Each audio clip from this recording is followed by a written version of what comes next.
Hello everyone. अगर आपको रहस्य, सच्चाई और अनकही बातें पसंद हैं, तो आपका स्वागत है कथालोक की दिलचस्प कहानियों में। यहाँ कहानियाँ पूरी तरह से काल्पनिक हैं। इसका किसी भी व्यक्ति, घटना या स्थान से कोई लेना देना नहीं है। कहानी का उद्देश्य सिर्फ मनोरंजन है। हालांकि किसी किसी को इसमें अपनी जिंदगी की झलक जरूर दिख सकती है, और वो सिर्फ एक सहयोग होगा। आप सुन रहे हैं कथालोक की पहली कहानी, चेहरे के पीछे। अगर आपने अभी तक चैनल को सब्सक्राइब नहीं किया है, तो प्लीज इसे सब्सक्राइब करें और बेल नोटिफिकेशन को ऑन करें, जिससे आपको हर नए अध्याय का नोटिफिकेशन मिलता रहे और आप ये कहानी बिना किसी रुकावट के सुनते रहें। शुरू करते हैं तीसरा अध्याय, दो चेहरे एक सच।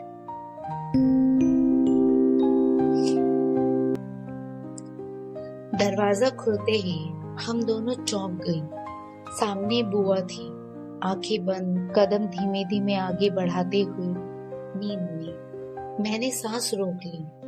अगर बुआ जाग गई तो? मैंने सोनाक्षी की तरफ देखा। वो बिना बोले समझ गई। हम दोनों एकदम शांत खड़े रहे, ना आवाज ना हड़बड़ी। कुछ सेकेंड, फिर बुआ मुड़ी और धीरे धीरे अपने कमरे की तरफ चली गई। दरवाजा बंद होने की आवाज आई। तभी मेरी सांस वापस लौटी। हम चुपचाप सीढ़ियों की तरफ बढ़ते हैं, एक एक कदम बिना आवाज की। नीचे उतरते हुए मुझे लग रहा था जैसे पूरा घर हमारी धड़कन सुन सकता है। मैंने आखिरी सीढ़ी से उतरकर मुख्य दरवाजे की तरफ देखा। कुछ भी नहीं, ना कोई आदमी ना कोई गाड़ी, सिर्फ सन्नाटा। मैंने धीमी आवाज में सोनाक्षी से पूछा, इंतजाम कहाँ है? गाड़ी लेने जा रही हूँ, वो बोली। मैंने उसका हाथ पकड़ लिया। नहीं, मैं फुसफुसाई, तुम्हारी गाड़ी रिस्की है, कोई भी पहचान सकता है। वो मुस्कुरा, मेरी नहीं है, ऑफिस कलीग की है, कोई नहीं पहचानेगा, वो बोली। मैंने एक पल सोचा, वो पहले ही मुड़ चुकी थी। यहीं रुको, वो बस इतना कहकर अंधेरे में गायब हो गई। मैं धीरे धीरे सड़क की तरफ बढ़ने लगी। दिल जोर से धड़क रहा था। हर गुजरती आवाज मुझे चौंका रही थी। मैं तैयार थी, भागने के लिए नहीं, कुछ शुरू करने के लिए। कुछ देर में एक गाड़ी आकर रुकी। सोनाक्षी ने गाड़ी का दरवाजा खोलते हुए मुझे बैठने का इशारा किया। मैं गाड़ी के अंदर बैठ गई। सोनाक्षी बिना कुछ कहे गाड़ी हाईवे की तरफ बढ़ा देती है।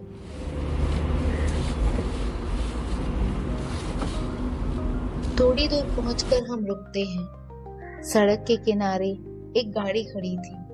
हेडलाइट्स धीमी थी, पर उस रोशनी में वो साफ दिखाई दे रहा था। आकाश। वो गाड़ी से बाहर निकला, लंबा कद, सादा कपड़े और आंखों में बेहद साफ नजर। आकाश वही था, कम बोलने वाला, पर सही वक्त पर सही जगह मौजूद। इतनी देर उसने बिना शिकायत के पूछा, जैसे उसे पता ही था हम आएंगे। सोनाक्षी ने हंसते हुए कहा, मैडम के प्लान्स कभी सीधे नहीं होते। वो हल्का मुस्कुराया, फिर मेरी तरफ देखा। ठीक हो? बस इतना ही पूछा। कोई सवाल नहीं, कोई हड़बड़ी नहीं। मैंने सिर हिलाया। ये आकाश है, मैं सोनाक्षी से कहती हूँ, मेरा साथी। तो यही है वो? सोनाक्षी उसकी तरफ देखते हुए हल्के मुस्कान के साथ कहती है। आकाश सिर हिलाता है। थोड़ी देर हमारे बीच बातचीत चलती है। फिर मैं सोनाक्षी की तरफ मुड़ती हूँ। अब तुम्हें घर जाना होगा, कहीं सब जाग गए तो प्रॉब्लम हो जाएगी, मैं थोड़ा घबराते हुए कहती हूँ। वो मुझे कुछ पल देखती है, फिर गले लग के कहती है, अपना ध्यान रखना और बिल्कुल मत घबराना, घर की टेंशन लेना ही मत, मैं हूं ना, मैं सब संभाल लूंगी। मैं सिर हिला देती हूँ। वो अपनी गाड़ी की ओर बढ़ जाती है। मैं और आकाश सोनाक्षी के घर जाने का इंतजार करते हैं। सोनाक्षी की गाड़ी धीरे धीरे अंधेरे में गुम हो गई। मैंने एक गहरी सांस ली। आकाश गाड़ी के पास खड़ा था, पर उसकी नजर मुझ पर टिकी हुई थी, कुछ ज्यादा ही। मैंने उसकी तरफ देखा। क्या हुआ? ये क्या था? वो मुझे हैरानी से देखते हुए कहता है। मैंने अनजान बनने की कोशिश की। क्या मतलब? वो एक कदम पास आई। अभी कुछ देर पहले जो मैंने देखा, तुम वो थी जो तुम हो ही नहीं, वो बोली। मैं चुप रही, घबराई हुई, भूली भाली, बात बात पे टेंशन लेने वाली। वो आगे बोला। मैंने गाड़ी की तरफ देखा और मैंने पूछा। वो हंसा नहीं। इतना भोलापन, ये सब फेक है या कोई वजह है? आकाश ने पूछा। मैंने दरवाजा खोला, फिर रुक गई, उसकी तरफ देखा। अगर फेक होता तो आज तक जिंदा नहीं रहती, मैंने कहा। वो चौंका। तो फिर? उसने हड़बड़ी में पूछा। मैंने गाड़ी में बैठते हुए कहा, ये ढाल है ताकि लोग मेरी सोच तक पहुंच ही ना पाए। वो अंदर बैठते हुए मुझे देखता रहा और पूछ बैठा, और अगर कोई इस ढाल के पीछे देख ले तो वो बहुत करीब है अपनी मौत के, मैंने हल्की आवाज में कहा। वो रुका। मैंने गाड़ी का दरवाजा बंद किया।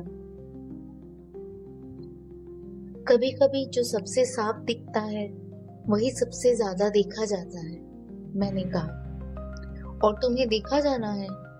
उसने पूछा। नहीं, मैंने कहा, मुझे अनदेखा रहना है। कुछ देर हम दोनों चुप रहे। फिर आकाश ने कार का इंजन स्टार्ट किया। चीफ ने हेडक्वार्टर बुलाया है, वजह नहीं बताई, वो बोला।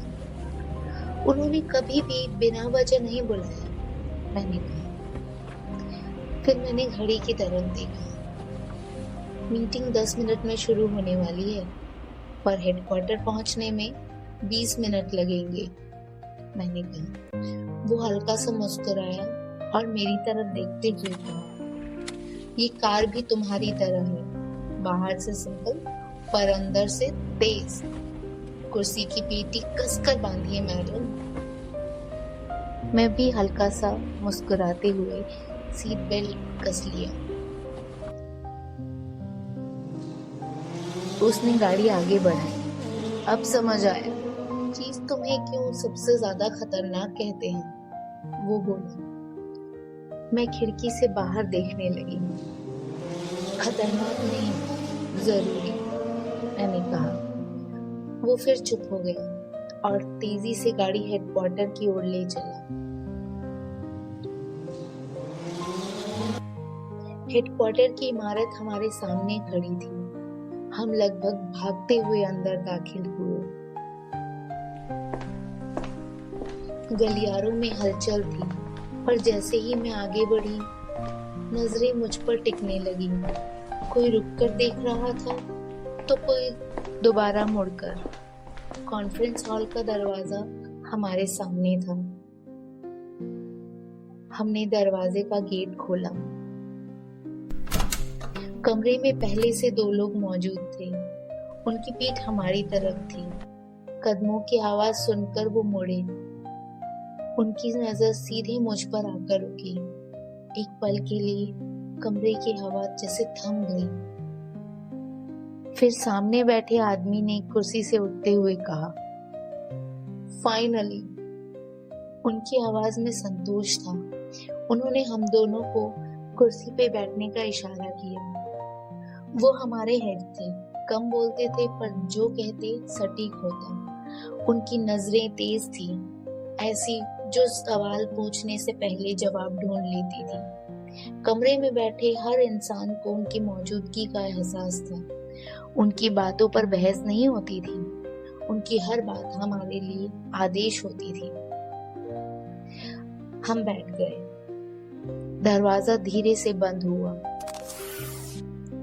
कमरे में एक अजीब सी शांति फैल गई।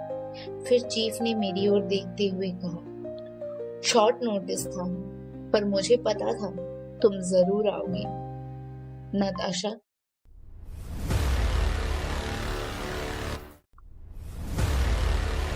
नताशा कौन है? चीफ ने आकांक्षा को नताशा क्यों कहा? हेडक्वार्टर में सब आकांक्षा को देखकर हैरान क्यों थे? कॉन्फ्रेंस हॉल में बैठे लोग असल में कौन है? जानने के लिए सुनते रहिए हमारा अगला अध्याय कथा लोक में।